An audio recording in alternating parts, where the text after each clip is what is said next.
नमस्कार बंधुरा chef Shravan daily vlog channel पक्ष থেকে সবাইকে স্বাগত জানিয়ে আজ আপনাদের সাথে শেয়ার করতে চলেছি আবার একটা রেসিপি। আপনারা প্রথম থেকে পুরো ভিডিওটা শেষ পর্যন্ত দেখতে থাকুন। ভিডিওটি ভালো লাগলে একটা লাইক দিয়ে পাশে থাকুন ও বন্ধুদের সাথে শেয়ার করে দিন। চলুন তাহলে শুরু করি। তো দেখুন বন্ধুরা, এখানে ঝিঙে বেগুন আলু কেটেছি আর দেখুন মুলুন আর মূলো ভাপিয়ে নিয়েছি একটু। তাহলে মুলুন আর মূলোর যে একটা গ্যাস থাকে সেই গন্ধটা কিন্তু অনেকটাই চলে যায়। আর অনেক সময় মূলোর গন্ধের জন্য অনেকেই খেতে চায় না, তবে এইভাবে যদি ভাপিয়ে রান্না করা হয় তাহলে কিন্তু আর গন্ধ হয় না। আর আজকে রান্না করব দেখুন তোলা উনানে, মাটির একটা ছোট্ট তোলা উনান করেছি সেটা দিয়ে। তার জন্য দেখুন আমি কড়াই বসিয়ে দিয়েছি। এখন কড়াই গরম হয়ে গেছে, দিয়ে দিলাম পরিমাণ মতো সাদা তেল।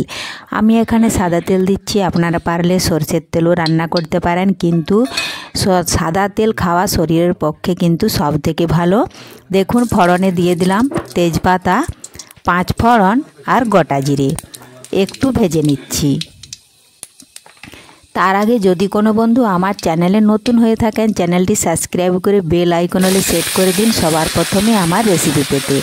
দেখুন ফোড়ন দিয়েছিলাম, ভাজা হয়ে গেছে। আমি কিন্তু এখানে নিরামিষভাবে বানাচ্ছি, ওই জন্য পেঁয়াজ কুচি দিলাম না। সবজিগুলো দিয়ে দিয়েছি। এখন পরিমাণ মতো হলুদ গুঁড়ো, পরিমাণ মতো লঙ্কা গুঁড়ো, স্বাদ মতো লবণ, সমস্ত কিছু উপকরণ দিয়ে একটু ভালোভাবে নাড়াচাড়া করে নেব।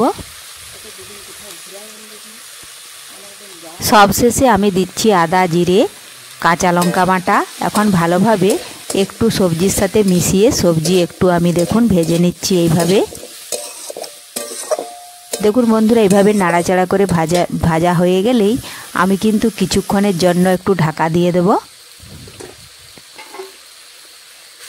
3-4 সেকেন্ড মতো ঢাকা দিয়ে রেখে দিয়েছিলাম। এখন আমি ঢাকা দেখুন বন্ধুরা তুলেও নিচ্ছি। এই দেখুন সবজি থেকে কতটা জল বেরিয়েছে। আমি কিন্তু এক্সট্রা কোনো জল দিই না, কারণ ঝিঙেটা দেওয়া আছে, এই জন্য ঝিঙে থেকে যে জল বেরিয়েছে সেই ঝিঙের জলেই কিন্তু দেখুন সবজি ভালোভাবে আমি রান্না করে নিয়েছি। যেটুকু সবজির গায়ে জল আছে সেটাও কিন্তু ভালোভাবে এইভাবে নাড়াচাড়া করতে করতে আমি শুকিয়ে নিচ্ছি কড়ার মধ্যে। এরপর আমি পরিমাণ মতো জল দেব। তার আগে একটু কালারের জন্য দিয়ে দিলাম কাশ্মীরি লঙ্কার গুঁড়ো। এটাও ভালোভাবে একটু সবজির সাথে নাড়িয়ে মিশিয়ে নিচ্ছি।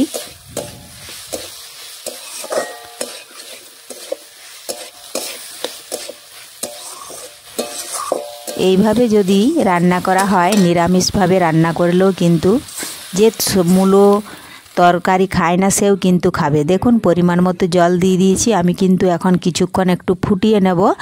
আর কিছুক্ষণ ফোটানো হয়ে গেলে আমি একটু সামান্য পরিমাণে ঢাকা দেব 5 থেকে 10 সেকেন্ড। তাহলে যেটুকু সবজি সেদ্ধ হতে বাকি আছে সেটাও ভালোভাবে সেদ্ধ হয়ে যাবে।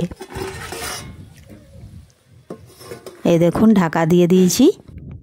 কিছুক্ষণ পর আমি ঢাকা তুলে নিচ্ছি। দেখুন সবজি থেকে জল শুকিয়ে গেছে। নাড়াচাড়া করে আবারও মিশিয়ে একটুকু মেট করে নেব সবজিগুলো। তাহলেই তৈরি হয়ে গেল মুলুন মূলো বেগুন ঝিঙে আলু দিয়ে তরকারি। রেসিপিটি কেমন লেগেছে অবশ্যই কমেন্ট করে জানাবেন।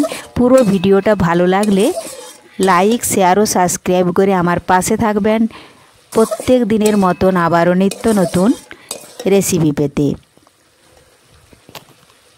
ধন্যবাদ, দেখা হবে পরের ভিডিওতে।